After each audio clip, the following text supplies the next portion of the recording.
Imagine a room, but not just a room. Imagine a space where the air itself feels golden, where the walls aren't made of wood or stone or plaster, but of light. 6 tons of it. You walk in, and the world outside, the gray sky of St. Petersburg, the mud of the garden, the cold reality of the 18th century, vanishes. You are standing inside a jewelry box. The walls are covered in millions of pieces of fossilized tree resin. Some are the color of honey, some are the color of cognac, some are the color of blood. They call it the Amber Room, they called it the eighth wonder of the world, and then in 1945 it vanished. It didn't just get lost, it didn't just get misplaced, it was swallowed by the earth. Welcome to the Mystic Apothecary. I'm Cody. Tonight, we aren't just talking about a missing object. We are talking about the greatest unsolved art heist in human history. We are looking for a treasure worth $500 million that simply ceased to exist. We're going to walk into the bunkers, we're going to board the sinking ships, and we're going to look into the eyes of the men who died trying to find it. Because here is the thing about amber. It traps things. It traps insects. It traps leaves. It traps moments in time. And the Amber Room trapped something else. It trapped the souls of everyone who ever touched it. Let's start with the substance itself. Amber isn't a stone. It isn't a crystal. It's organic. It's the lifeblood of ancient trees, bleeding out 50 million years ago, hardening into these drops of sun. When you touch a diamond, it feels cold. It steals the heat from your hand. But when you touch amber, it feels warm. It feels alive. The Greeks called it electron. It's where we get the word electricity, because if you rub it, it generates a charge. Now imagine taking that warm, electric, living substance and covering an entire room with it. It started in Prussia. It's 1701. King Frederick I wants to build something that will make the Palace of Versailles look like a cottage. He commissions the architect Andreas Schluter. They bring in the Danish master craftsman Gottfried Wolfram. They work for years. They are cutting, polishing, and fitting together thousands of jigsaw pieces of Baltic amber. It's an obsession. But politics is a fickle thing. Frederick dies. His son, Frederick William I, isn't interested in art. He's interested in soldiers. He wants tall men for his specialized grenadier regiment. And who has tall men? The Tsar of Russia, Peter the Great. So, a deal is made. In 1716, the Amber Room is packed into 18 large crates and shipped to St. Petersburg. In exchange, the Prussian king gets 55 tall Russian soldiers. Think about that trade. A room made of jewels for 55 human beings. That is the currency of empires. The room arrives in Russia, but it isn't finished. It takes decades to install. It ends up in the Catherine Palace in Tsarskoye Selo, the Tsars village just south of St. Petersburg. By 1770, it is complete. It covers 55 square meters. It glows. It has 24 mirrors and gold leaf backing every panel to reflect the candlelight. When the candles were lit, the room didn't just shine. It burned with a soft golden fire. It was the pride of the Romanovs. It sat there for 200 years. It watched the Tsars rise. It watched the revolution. It watched the Bolsheviks take power. It survived it all. Until the summer of 1941, Operation Barbarossa. Adolf Hitler launches the largest invasion in the history of warfare. 3 million German soldiers surge across the Soviet border. Their orders are clear: destroy the Soviet state. But there is a secondary order: the Kunstschutz, art protection. But let's be honest, it wasn't protection, it was looting. The Nazis believed the Amber Room was German. It was made by Germans in Prussia. They felt they weren't stealing it, they were repatriating it, they were bringing it home. As the German Army Group North pushed towards Leningrad, the curators at the Catherine Palace were in a panic. They knew the Germans were coming. They had managed to evacuate the furniture, the paintings, the porcelain. But the Amber Room? You can't just pick it up. It's the walls. They tried to take it down. But amber is brittle. It dries out over centuries. When the curators tried to pry the panels off the walls, the amber started to crumble into dust. It was falling apart in their hands. So they made a desperate decision. They decided to hide it in plain sight. They covered the priceless amber panels with cotton gauze. Then, they pasted cheap wallpaper over the gauze. They tried to make this glittering jewel box look like a mundane, boring room. They hoped the Nazis would walk right past it. It was a naive hope. The German soldiers entered Tsarskoye Selo in September 1941. They walked into the palace. They saw the wallpaper, and they laughed. They knew exactly what was behind it. One soldier tore a strip of paper off the wall, and the gold shone through. In 36 hours, they did what the Russians couldn't do. They dismantled the entire room. They had specialized teams, experts who knew how to handle the panels. They packed the Amber Room into 27 crates, and then the trucks drove away. That was the last time the Amber Room was ever seen in its original home. The convoy headed west, back to the fatherland. They took the crates to the city of Königsberg. Today, we call it Kaliningrad, a Russian exclave. But back then, it was the capital of East Prussia, a medieval city of knights and castles. They brought the crates to Königsberg Castle. Enter Alfred Rohde. Rohde was the director of the city's art collections, and he was an amber fanatic. He had written books on amber. For him, getting the amber room was the pinnacle of his life's work. He wrote a letter to his superiors saying that the room was safe, that it was the crown jewel of the collection. He had it reassembled in the castle museum. For 2 years, it stood there. German officers would come to admire it. It was a trophy of their conquest in the east. But the war was turning. The tide had shifted at Stalingrad. The Red Army was coming back, and they were angry. By late 1943, the front line was getting closer to Königsberg. Rohde was ordered to dismantle the room again, to pack it up, to get it ready for evacuation. This is where the history dissolves into mystery.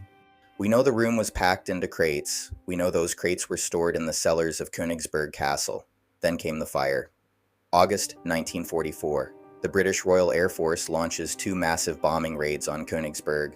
They drop napalm. They drop high explosives. The city center is incinerated. The castle is hit. It burns for days. Then in April 1945, the Red Army arrives. They siege the city. They shell the castle with artillery. By the time the Soviets take the ruins, there is nothing left but a skeleton of stone and ash. The Soviet trophy brigades rush into the castle cellars. They are looking for the crates. They are looking for their room. They find nothing. No amber, no gold, no mirrors, just dust. And this is where the theories begin. Because how do 6 tons of amber just disappear? Theory number 1. The fire. This is the most logical and the most heartbreaking. Amber is organic. It burns. In fact, it burns very well. It was used as fuel in ancient times. The melting point of amber is around 300 degrees Celsius. The fires in Königsberg burned much hotter than that. If the crates were in the castle when it was bombed, the amber room didn't just break. It vaporized. It turned into black smoke and drifted away over the Baltic Sea. The Soviet investigators found charred fragments of wood and brass hinges in the cellar, but they didn't want to believe it. They couldn't go back to Stalin and say, "We lost it. It's gone." So they started looking for other answers. Theory number 2, the bunker. The Nazis were masters of digging. As the Third Reich collapsed, they moved treasures into salt mines, into caves, into secret bunkers deep in the Alps. Some people believe that Alfred Rohde moved the crates out of the castle before the bombing. There are reports of trucks leaving the castle courtyard under the cover of night. Where did they go? Some say the Ore Mountains.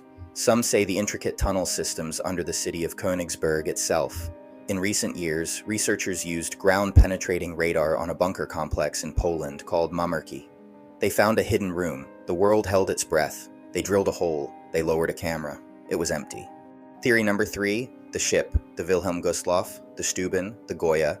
These were massive German transport ships evacuating refugees and soldiers from East Prussia across the Baltic Sea in 1945. Many of them were sunk by Soviet submarines. But there was another ship, the Karlsruhe. It set sail from Königsberg in 1945 with a heavy cargo.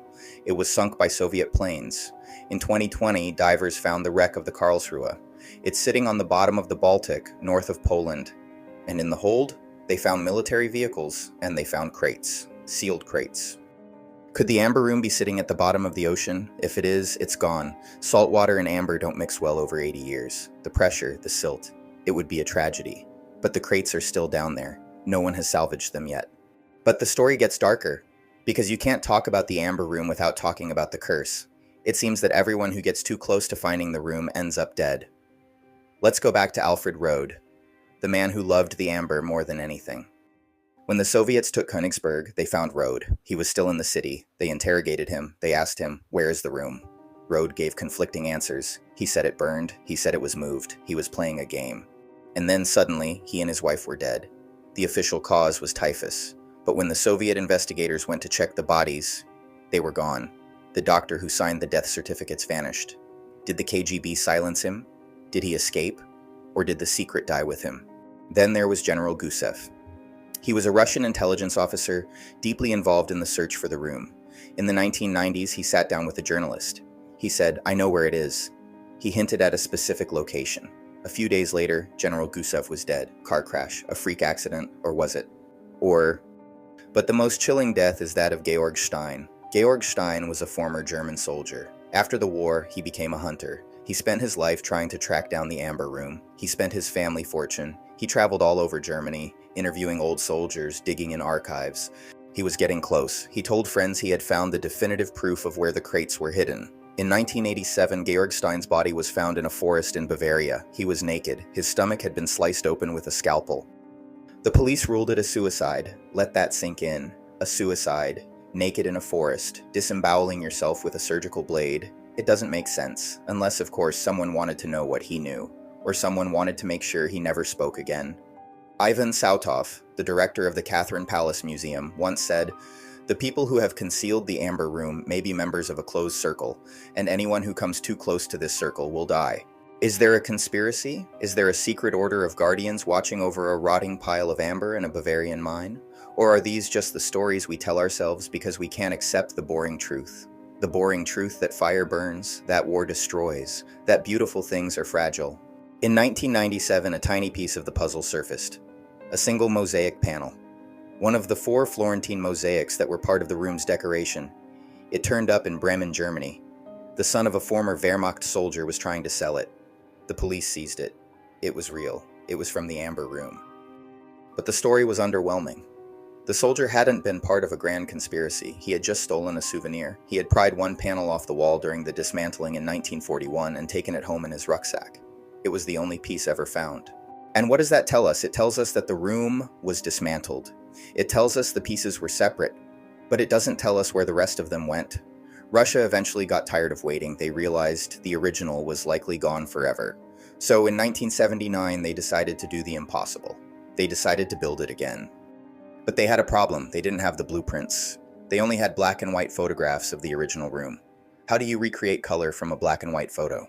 They had to use detective work. They analyzed the shades of gray in the photos to guess the shade of amber. They had to relearn the lost techniques of the 18th century Prussian masters. It took 24 years. Think about the dedication. A team of Russian carvers working for a quarter of a century, breathing in amber dust, chipping away at tons of raw stone. Interestingly, the project ran out of money in the 1990s, and who stepped in to save it? A German company, Ruhrgas. The Germans paid $3.5 million to help finish the room. A peace offering, a way to heal the scar. In 2003, for the 300th anniversary of St. Petersburg, the new Amber Room was unveiled. If you go to the Catherine Palace today, that is what you see. It is spectacular. It is blindingly beautiful. But it isn't the Amber Room. It's a ghost. It's a clone. It's a memory made solid.